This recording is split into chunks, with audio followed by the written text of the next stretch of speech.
Today is the last full day of MLB The Show 24's Season 1, and I want to talk about everything that happened during Season 1 and how I feel about it. If you guys have been following the game on Twitter and other socials, you'll know myself and a lot of other content creators were not particularly pleased with how the game kind of went about during Season 1. In this video, I'm going to go over my concise reasons why I liked and didn't like certain things, how I think they can fix these things in Season 2, and build upon the things that were good. Please keep in mind this video is not going to be completely negative. There were a couple of good things that happened in Season 1, and I will highlight those. This is also not a video of me being an SDS shill. I have a lot of genuine complaints that I think can be very properly addressed. Because at the end of the day, we all love baseball. We want a great baseball video game, and since this is the only realistic one out there, we need to make this game as great as we possibly can. So with that being said, leave a comment down below what you guys liked and didn't like about this season, and let's get right into it. First things first, this is less about the season and more about the game, but storylines this year were absolutely phenomenal, and if there's anything that they did right was these Captain Jeter and these Negro League storylines. They were fantastic. We've gotten a bunch of new Negro League legends. Being able to learn the stories of legends like Josh Gibson and, Buck Leonard, Larry Doby, as well as all the new ones that they've added has been amazing. Storyline cards also being core is nice, so you can come back to them at future times, like we're going to probably have to tomorrow. With this year's season model, they did bring back the live series collection. There was a lot of concern about whether or not that would be overpowered, and they actually did a good job with it, making it so obviously you had this fantastic Babe Ruth two-way, maxed out hitting. I mean, this card's awesome, but then the two prior to him were only 95s, which obviously isn't super broken day one. They did a good job of keeping them relatively tame compared to the rest of the cards. Yes, they should have been starting day one. Were they that much better? It was kind of debatable. Another great thing they did in Season 1 were superchargers. I mean, look at how they are right now. There's so many cards supercharged. Granted, a lot of them are a lot of these Negro League cards because they wanted to get them supercharged with the Negro League stats being integrated into the MLB, which very cool, very shout out. But pretty much all year, they've been supercharging cards as they go, and that's been really cool to see and given us budget-friendly cards to use in ranked seasons or whatever mode we want. Another good thing that I think they implemented that maybe needs a little bit of tweaking, but realistically, I think just ranked needs a whole revamp in general. But while we have our current system, I actually think the ranked program was great. Making it so you can't get the World Series cards for the first 2 weeks is really nice. It really incentivizes players to try and go get World Series for those first 2 weeks, get the cards and use them or sell them, make your stubs, and then eventually after the 2 weeks, you'll be able to get these cards. And it seems like every season they've gone down to about 25 to 20K. So it really incentivizes getting them before the second drop stuff happens. I think that's pretty cool, and it's a little bit artificial and it's a little bit jerry-rigged, but it does incentivize good players going for World Series earlier. And honestly, the last thing that I really liked about this season was the card art. I think the Hyper Series was awesome. The Pipeline Series was pretty cool, even though it was just a refreshed Future Stars. And outside of that, there wasn't a whole lot of great this season. Now let's start with some of the bad, and we're going to start with the XP Reward Path. The XP Reward Path, in theory, looked cool, and it kind of did work well, especially with the wheel spins at the end. I have 1.57 million XP, so I've had a good handful of wheel spins at this point. And the wheel spin, I will say, absolutely fantastic. Pretty much all the rewards, besides just the 5 packs, feel at least like you got something worthwhile. I had a handful of problems with the XP Reward Path well before you even get to the final bosses, and none of this even revolves around how slow XP was, which, by the way, the XP cap was not ideal, and they kind of realized that towards the end of the season, finally giving us double XP with quadruple ceilings, and then programs giving way more XP than they did in the beginning of the year. However, the only way to really obtain these pitcher and captain hitting captains was through the XP Reward Path and the occasional one they gave us in the shop. That's not great because there's no other way to get these cards. You can't buy them on the market. There's no way to grind them except for when they want to give them to you.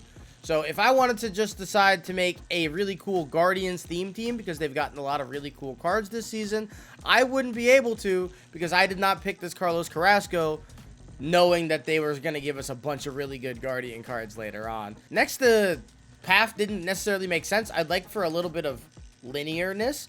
You have a 91 Alfonso Soriano here at 280,000 XP. That's cool. That's a nice reward. You go to a 93 Napoli. A lot of people really wanted this card or excited about it. Then you drop right back down to an 89, and that just doesn't make much sense to me. I know it's a pitcher, but like, there's no cohesiveness in this. Then you move way further, another 100,000 XP, and you get an 89 again. Again, this makes no sense at all. Then right away after a 95, and then you drop back down to a 92. You move on to a 97. That makes sense. I'm not mad at that at all. And then eventually you get your XP reward path boss. They said they're changing this to where you're going to be able to get their first card early. But 1 million XP was simply way too much for any casual player to be able to hop on and get this within a reasonable time. All three of these cards were awesome, and realistically, they're all endgame options for Season 1. However, if you're not even able to get all three of them until the week before, or you're relying on double XP weekends because you can't play every day and there's an XP cap on the days you play, this simply does not work. I understand you want to limit people getting the 99s, and that's completely okay, but the XP cap being as low as it was really, really crazy. I think a way better option would be making it a weekly XP cap. Therefore, you have, instead of, 15,000 XP a day, it winds up being 100,000 XP for the week. That winds up being better for everybody. So if you have one day that you can sit down and grind, you can knock out as much as you can during that day and not get penalized for trying to play the game. Penalizing players for playing your game is absolutely mind-boggling. And that's what the XP cap daily did. Sliding over to programs, you're going to notice something really, really obvious on this page. There is a whole lot of red. Shout out to Playboy Cardi. A whole lot of red and not a lot of other colors. If you take a look, there are 10 drops for Season 1 awards, which is fine. They did one every week. However, there is only 6 different programs, not season awards. And 2 of them came out on day 1 on release as the Spring Breakout and the Sandy Alcantara. They were out day 1. It took between the release of the game and Easter to get another program, and between Easter and Jackie Robinson Day to get another program. That is simply not good enough. And the reason I say it's not good enough is because throughout the season, they were giving us free cards in the show shop. There was a High Altuve, there was that 99 Freddie Freeman, there was a Jazz Chisholm, Mookie Betts had a card that was in the shop at one point. Those are cards that you can make a program. All you have to do is give that card some packs and XP within that program, a couple of moments to do, maybe a showdown, and you have actual doable content. But so much of what happened this year wasn't actual content. It wasn't physical things that you can do to earn cards, that they were just given to you or bought through the shop. And it made the game not fun. It didn't feel like you were earning anything. Not to mention that in every single one of these Season 1 award drops, there was a pack associated with it that up until this Jerks and Profar one at drop number 7, which means there were 6 drops prior, they did not have a single pack in it. So you had to get these cards from the shop, and you didn't have an option. And that's just not a good way to do it. There's no way to have obtained those cards outside of the shop until drop 7. And even then, it was no sell, which I don't think is necessarily a bad thing. But it just took a while to even somewhat rectify that issue. Because look at this Lou Gehrig program. This is a fantastic program as well. Lou Gehrig is a core card, and this card came out a week before the season ended. It's a lot of XP, and I have no problem in specific with this program. I would love way more of these style of programs. I think it would be awesome. However, that is a core card. So the only card that wasn't a Season 1 award program that you could have gotten this entire season pretty much was a 95 Cody Bellinger. That's it. That's the highest overall. That's not good. One absolutely wild change that happened to middle of the year, which I don't fully understand, is that they changed the BR system, where you used to be able to dictate what card you were going to get for your 10 wins based simply off of your 2-win reward. I don't know why they took that away, but now they made it completely random to where good players will just have to play through a BR and hope that their 10 win isn't a 87 overall card that is just simply worth 4,000 stubs. Nobody wants to win 10 games in BR, which is a very brutal and difficult game mode if you're not one of the 10 best players in the world, just to get a card that's worth 4K stubs. That's not rewarding for anybody, and it just makes people not want to play the game. My big issue also with this season was collections. The collection cards this season were fantastic, as well as a lot of the cards you got along the way. Willie Mays, Satchel, and George Brett, all great cards. Satchel obviously not being the best, but he's still pretty solid.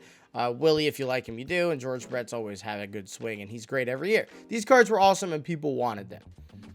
Part of the problem is you didn't get your first one until 280 cards, which was right about when a week before Team Affinity 3 dropped, which is crazy that right before we finally get 99s, we finally get our first collection 99.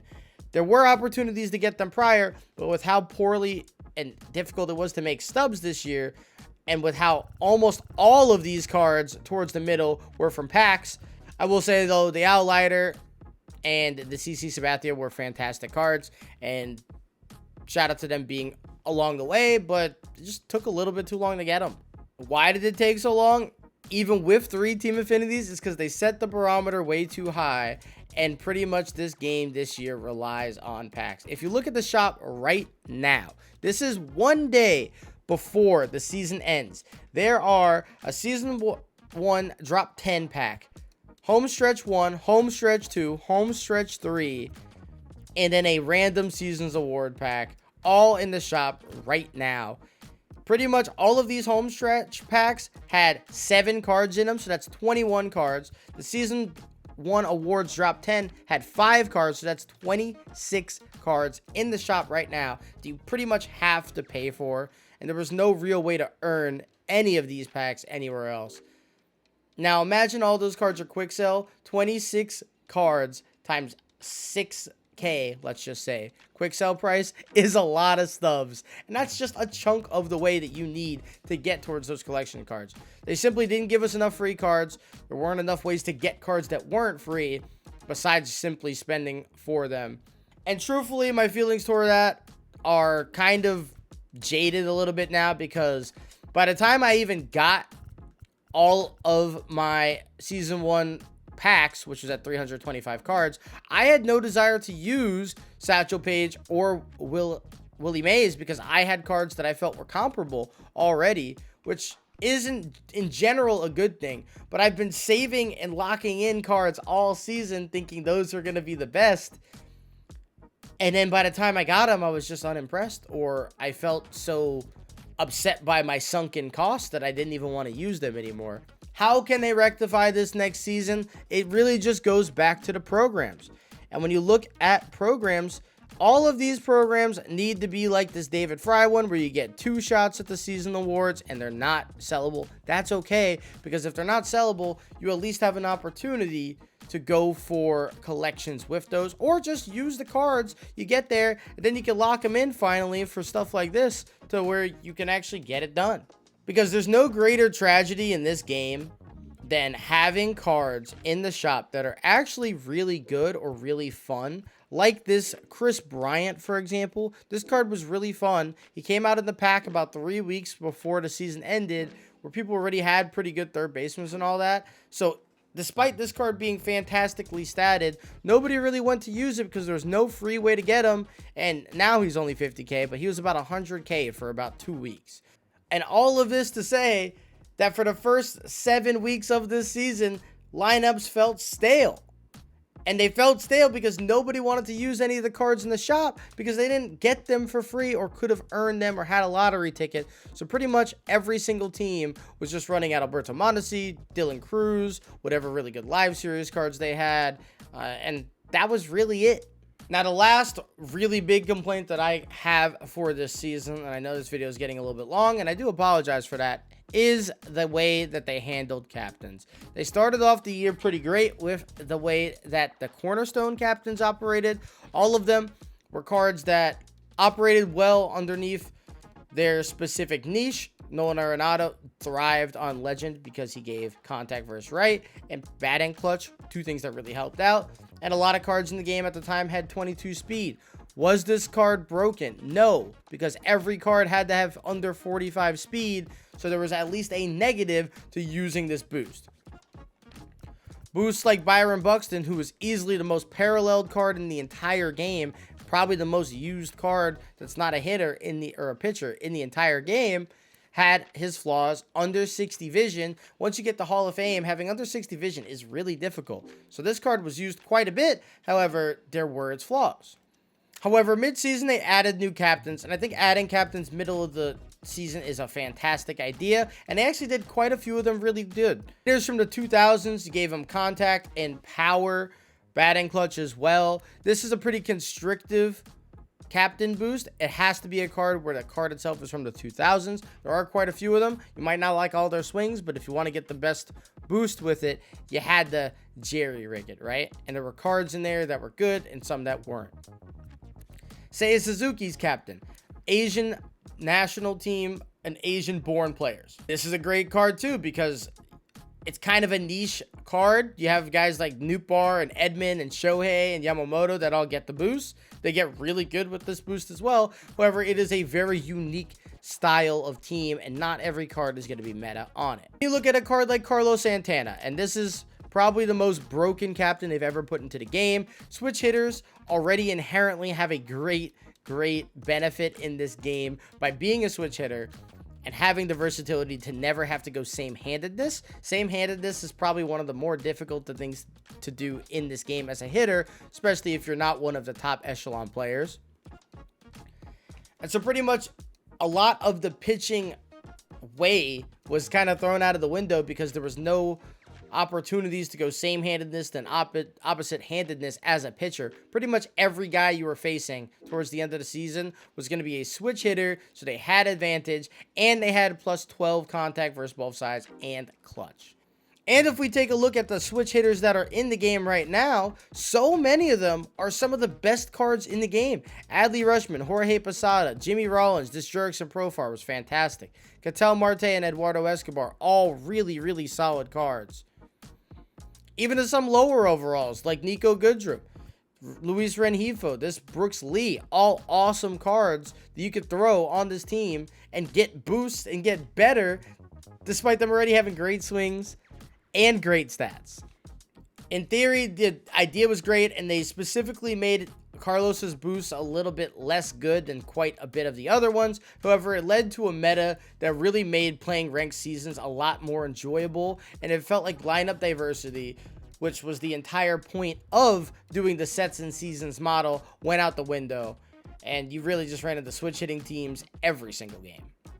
I know this is a long video and it kind of felt like a rant, but there's a lot of things that really can be changed going into Season 2. As of this current moment, we don't know too much about Season 2 outside the cornerstone captains, which some of those look great. Rafael Devers is always a really good card. Corbin Carroll should be fun. Giancarlo Stanton is a fan favorite. And that's about it. We know there's 99 Ken Griffey Jr. that's going to be in the collection. They said you're going to be able to get those collection cards sooner than later. It'll be hard to imagine who they put in those collections to make you want to pick them over Griffey, but we'll definitely see. And you know, there's still a lot to be seen for Season 2. However, with the new season coming out tomorrow, make sure you have your Head Start goals done. There's 5 of them. Have a bunch of the programs done. Have Mookie Betts locked in. Have CC Sabathia locked in. And you should be good to go. You get a wild card spot immediately, and you'll get a bunch of XP. So make sure you're keeping an eye on that. Thank you guys for watching the video. I appreciate you. Make sure you like and subscribe down below if you enjoy my content. I don't make a lot of, ragey content like this. However, I just wanted to get my feelings out about Season 1, and there was a lot. So I'm hoping for the best in the Season 2. Otherwise, we got a long year ahead of us. Thank you guys so much for watching. Have a good one.